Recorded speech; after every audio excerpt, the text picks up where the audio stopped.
So thank you, Nikki Haley, for joining us with 7 News to talk a little bit about your campaign and what's going on. I have to say, I believe you may have made presidential history already because you have been running and launching a campaign and carrying off a wedding at the same time. How did you do that? Yeah, I wouldn't recommend it. But it was funny. I would be campaigning, and when I'd get in the car, I'd be doing seating charts or music arrangements or whatever, or I'd have, calls with my daughter early in the morning to try and get things going. But it was just a sweet time for our family and just a great day to celebrate Rena and her new husband and them starting their life together. Well, congratulations. It's a big moment in your life. This is another big moment. You are running for office for President of the United States, the highest office in the land. Talk a little bit about this call you've made for competency testing for people who are 75 or older and running for office. Well, first of all, it's a great day in South Carolina. I'm happy to be here in Greenville. The reason for the mental competency test is this isn't about being disrespectful. This isn't about trying to hurt someone's feelings. This is about the fact that we need to make sure that everyone that goes to D.C. is at the top of their game. They're deciding our national security. They're deciding our children's economic future. We have so many issues in the country right now. We can't afford for people to not be at the top of their game. It's about transparency. And these competency tests are not hard. It's naming a few words that start with the same letter. It's knowing what day it is. It's knowing where you were last week. We saw President Biden. Last week he didn't know what country he was in the week before. A child had to tell him. These are things that when we've got a lot of threats in the world, we want to know that our leaders, Republican and Democrat, are ready to deal with the situation at hand. You have, of course, gotten in the race when you said you wouldn't if Donald Trump was running. You kind of changed gears on that and have decided to run. How do you feel about Donald Trump? He's over 75. He's saying he'll take a competency test, but do you think he's the man for the job anymore? Well, I think, first of all, I had a great working relationship with him and was happy to carry out the policies that we did. I called him before I ran. Just one, he gave me the job. Two, I wanted to make sure that he knew I was in it to win it. But what I told him is we need a new generational leader. We can't keep dealing with this drama and the baggage of the past. We've got to start looking forward. For the future of our kids, we've got to do this. And so we have a great relationship. And so I think that I'm ready to fix it, and I'm the one to do it, and I'm going to be in it to win it. In terms of him, there are young 75-year-olds and there are older 75-year-olds. We all know that. I don't care if you do mental competency tests for 50 and older, but I do think we need to do that. He has said he'll take one. He took one last time. Joe Biden has not taken one. And so I think it's important. If you're going to be the leader of the free world, the leader that not only takes America forward, but all of our freedom-loving countries forward, you need to have somebody that's ready to handle it. And you can't honestly tell me that if President Biden is elected, that he's going to finish out his term. We will be dealing with a President Harris, and I don't think any American wants to see that happen. Polls are polls, and they're not great for you at the moment. But talk a little bit about the end game here. If you don't pick up in the polls and a Donald Trump picks up the phone and calls you and says, will you be my VP? What would you say? Well, first of all, national polls don't matter right now. You can go back in presidential history. Whatever the polls are today will be totally different a year from now. What matters is we are the only candidate doing the ground game in Iowa, which is the first primary, in New Hampshire, which is second, and South Carolina, which is third. We're touching hands. We're doing town halls. We're going to be in Greer tonight. That's what it's about. It's not about shortcuts. It's not about flying in, doing a rally, and leaving. It's about touching every hand and answering every question. So that's what we're doing. So I'm not worried about the national polls. If when I ran for governor, I was at 3% and I was Nikki who. But I defeated an attorney general, a congressman, a lieutenant governor, and a state senator because I worked this state harder than anybody else. No one will outwork me. And I don't play for second. I never have. I'm not going to start now. So the answer would be? I don't play for second. I'm in this to win it, and that's my focus right now. But you would say no to vice president? I'm not even thinking about that. That's just not something I'm going to think about. Okay. All right, let's talk about abortion. It's a hot topic, a heartfelt topic for so many. You've talked in your op-ed about the story behind your story, which is your husband adoption story and what he went through as a child, but was stillborn and had a life to live. You are talking about building consensus. You talked about a relationship between that and the way you built consensus in South Carolina to take down the flag. When you talk about consensus on abortion, what is the call to action? Like, what are you asking people to get around? Well, first of all, I'm strongly pro-life. And like you said, it's not because the Republican Party tells me to be. Michael was adopted. I live with that blessing every day. I had trouble having both of my children. And so it's personal for me, but it's personal for every woman and man out there. And I have always said I don't judge people for being pro-choice any more than I want them to judge me for being pro-life. The goal should be, how do we save as many babies as possible and support as many moms as possible? That's the end goal. We don't need unelected justices deciding something like this, like was the case prior. Now it's in the hands of the states where people have their voices heard. I would prefer every state in the country to be pro-life, but some states are leaning towards the abortion side. I wish that were different. Some states are leaning towards the pro-life side. I love that. But at the end of the day, it's the people deciding. So the consensus has to happen in the states. And then there's a level of consensus that can happen at the federal level. Rather than going and dividing people on weeks and exemptions and all of that, let's focus on what we agree on. We all agree that we shouldn't have abortions up until the time of birth. We all agree that doctors and nurses who don't believe in abortion shouldn't have to perform them. We all agree that we need to have more access to contraception, not less. We all agree we should encourage adoption and make sure that children in adoption feel more love, not less. And we all agree that no woman should be jailed or put in, or given the death penalty for having an abortion. So let's start there and then work our way out. And I think the most important part is, let's deal with this in a humanizing way, not a demonizing way. And that's what's been happening in the past, and I don't think that that's healthy for anybody. So do you want it to stay with the states, or would you like there to be a federal stand? I think there's a level for both. I think the states, naturally, that's a good place to be. At the federal level, you look at it, if Congress comes together on something that saves more babies, it's great. But it takes 60 senators to do that. We have 45 pro-life senators. We haven't had 60 senators since 1910. So it's not like there's going to be a massive ban on abortion. That's not possible. And there's not going to be a massive wave to get rid of these pro-life laws in states. That's not going to happen. If something's going to happen at the congressional level, it's going to have to be with consensus. Your husband, a military man, and you've talked a little bit about the military, and obviously your work in the United Nations has made you very familiar with the international scene. When it comes to China and the military buildup that's going on there, what do you think America needs to do? Do you think we need to build up as well? What's your plan for the military? China is our #1 national security threat, and they are eating our lunch right now, and we're handing it to them on a silver platter. We've got to make sure that there were two things that China, Russia, and our enemies never wanted us to have when I was at the United Nations. They didn't want us to have a strong military, and they didn't want us to be energy independent. We need to focus on both of those things. A strong military doesn't start wars. A strong military prevents wars. We need to modernize. We need to make sure our military are up to the training levels they need to be, not taking gender pronoun classes like they're doing now. We need to make sure the equipment is up to date and not using old archaic equipment. We need to make sure that we're repurposing equipment. We need to make sure that we are not just dealing with land, air, and sea, which is what wars of the past have been. We need to make sure we're strong on cybersecurity and artificial intelligence. So we need to change with the times and make sure that we're really making sure we're at the top of our game. And I think that if we do that, there's no better deterrence than from our enemies than to have a strong military. Is peace possible in Ukraine? It is possible in Ukraine. And it would happen if Russia got out. It's that simple. If Russia gets out, the war is over. If Ukraine loses, then we're looking at Russia going into Poland and the Baltics, and we're looking at World War III. We don't want that. This is all about preventing war. The reason we need to make sure Ukraine wins is this is a fight for freedom, and it's one that we have to win. We don't need to put money into Ukraine. We don't need to put troops on the ground, but we need to work with our allies and make sure they have the equipment and the ammunition to win.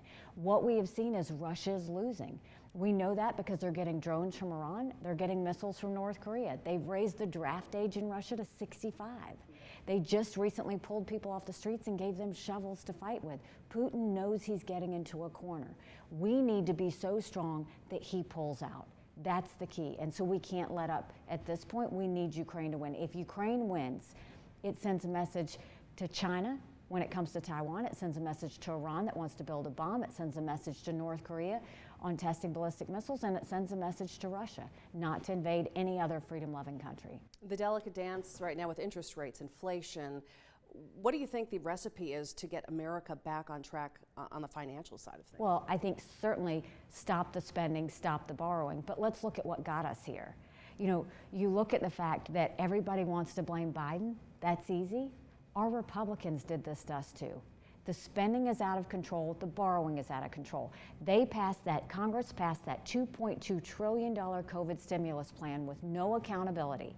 It passed the House 419 to 6, it passed the Senate 96 to 0. What that did was open up and expand. Now we have 90 million Americans on Medicaid. 42 million Americans on food stamps. And what did Republicans do? They didn't try and make it right. They opened up earmarks for the first time in 10 years. They pushed through 7,000 earmarks in December. Do you know where our taxpayer money went? $7.5 million on horse racing in Arizona, $30 million for an honors college in Vermont, $10 million for a courthouse in Colorado. That is not where Americans want their money spent. 1 in 6 Americans can't pay their utility bill. 60% are in credit card debt. So Congress needs to stop the spending, stop the borrowing, because we know 15% of our budget is interest. We're $31 trillion in debt. Let's claw back the $500 billion of unspent COVID money. Instead of 87,000 IRS agents going after middle America, go after the hundreds of billions of COVID fraud that we know exists. I will veto any spending bill that doesn't take us back to pre-COVID levels. When it comes to gun control, you've been firmly opposed to gun control, is that correct? Well, I think you have to look at it. Why would you take away guns from good citizens trying to protect themselves when they are not given any confidence that the bad guys won't get guns? You look at crime on our streets, street crime is at the highest level we've seen in a long time. People are worried about their children riding their bikes down the street. They're worried about getting carjacked going into a restaurant. So we can't tell people who are trying to defend themselves and protect themselves that they can't have them while we know that the bad guys are getting them every day. We need to take over law and order in this country. We've got to have the backs of law enforcement. We have to make sure that we have the numbers of our criminals and make examples of them. And we need our district attorneys to start prosecuting according to the law.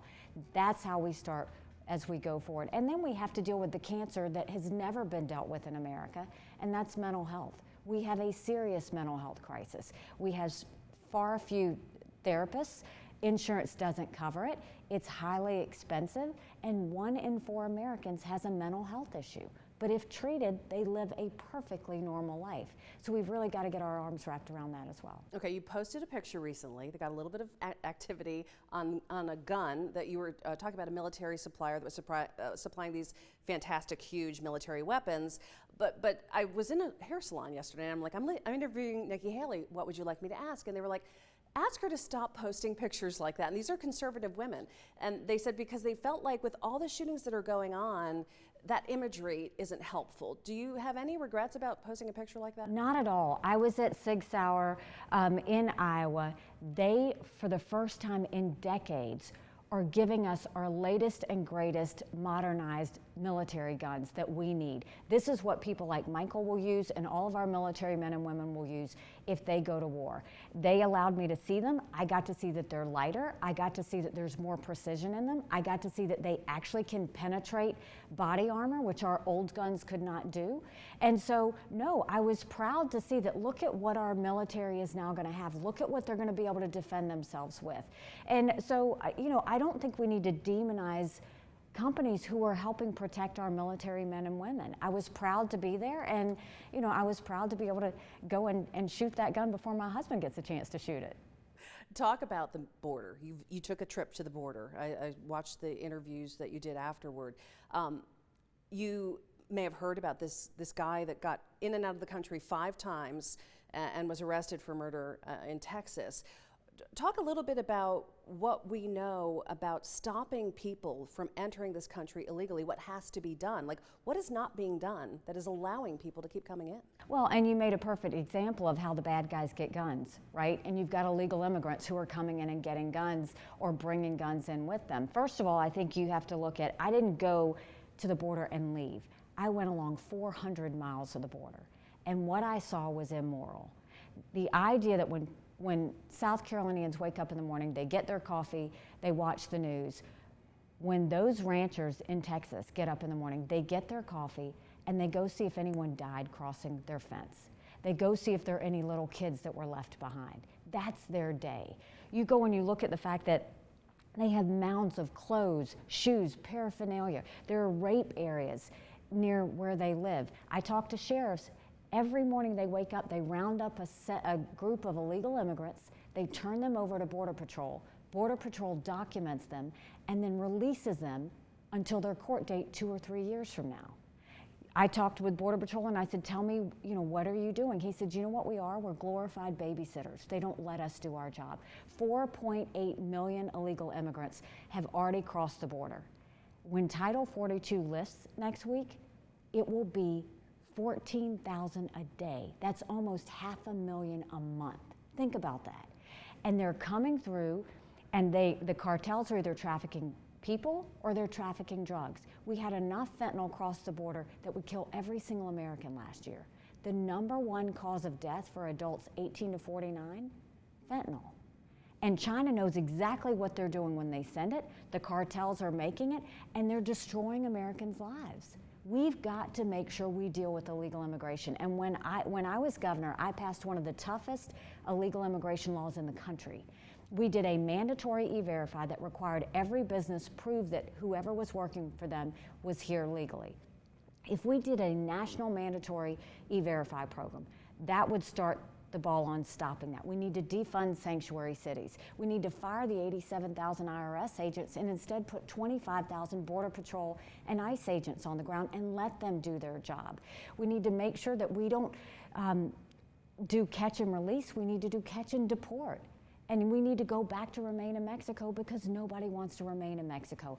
If we did those things, we'd put an end to the illegal immigration crossing. Something has to be done. It's a dereliction of duty that President Biden is not doing anything to stop this because he's putting every American in danger, and every state is now a border state. I have covered my issues. I would ask you one other viewer question that came in was, if you look back on your term as governor and your time as UN ambassador, how do those jobs compare and which did you enjoy more? It's interesting. So I was a 2-term governor that took a double-digit unemployment state of South Carolina and we turned it into an economic powerhouse. I was at the UN and I didn't deal with one country, I dealt with 193. And of all the things we did, most importantly, we took the kick me sign off of our backs at the UN and we were respected again. Both of those jobs, I was a leader. Both of those jobs, I felt a responsibility to prove to South Carolinians and the Americans results and get a return on their money. And both of those jobs, I had to make change to the culture and I had to make change to people's lives. And so both were different in the topics, but they were the same in terms of leadership and tone and making sure that you can get people to find the best in themselves and move forward. And I'm proud of what we accomplished in South Carolina. I mean, you look at what we did. We took 35,000 people off of welfare and we put them to work. We went and changed our prison system so that we taught these inmates skills. Now South Carolina has the lowest recidivism rate in the country. We put jobs in every single county in South Carolina and hit a 15-year unemployment record low. We went and changed our education system to where we said if a child can't read by 3rd grade, we hold them back and do reading remediation so that we get them ready for success. We passed voter ID in South Carolina. We passed the toughest illegal immigration law in the country. And when we left, we were named the friendliest state in the country, the most patriotic state in the country, the beast of the Southeast, and the #2 state in the country that people wanted to move to. I mean, it was a proud moment to see what we as South Carolinians accomplished together. Now I want to do those same things for America. When you were a little girl, did you ever think about being president? Did it ever cross your mind? I never did. All I knew is that when I looked around of all the leaders, I didn't see anyone that looked like me. And so I would go to the library and I would check out books on women leaders, and the only books they had were on first ladies. And so I would read all these books on first ladies, and I loved how they were partners to their husbands as their husbands were president, because they were very involved in those administrations and they did things. What I hope is that we'll get past any of the barriers. That's not what drives me. I want people to look at America and see it as strong and proud again. You know, the reason I'm doing this, my parents came here 50 years ago to an America that was strong and proud and full of opportunities. I want to prove to them they didn't make a mistake. I want to do this for my husband and his military brothers and sisters. They need to know their sacrifice mattered. They need to know that we love our country. I'm doing this for my daughter who just got married, and I see how hard it is for her and her husband to buy a home. And I raised her to have a good credit score, and now she's getting hit on that too. I'm doing this for my son because he's a junior in college, and I see him writing papers of things he doesn't believe in just to get an A. That's not us. And for the first time in history, 78% of Americans don't think their children will live as good of a life as they did. We can't accept that. I refuse to accept that. And so I'm determined to go be the problem solver I always have been and get us a country that we can feel strong and proud again and make sure that we move ourselves forward. Nikki Haley, thank you so much. Thanks for having me.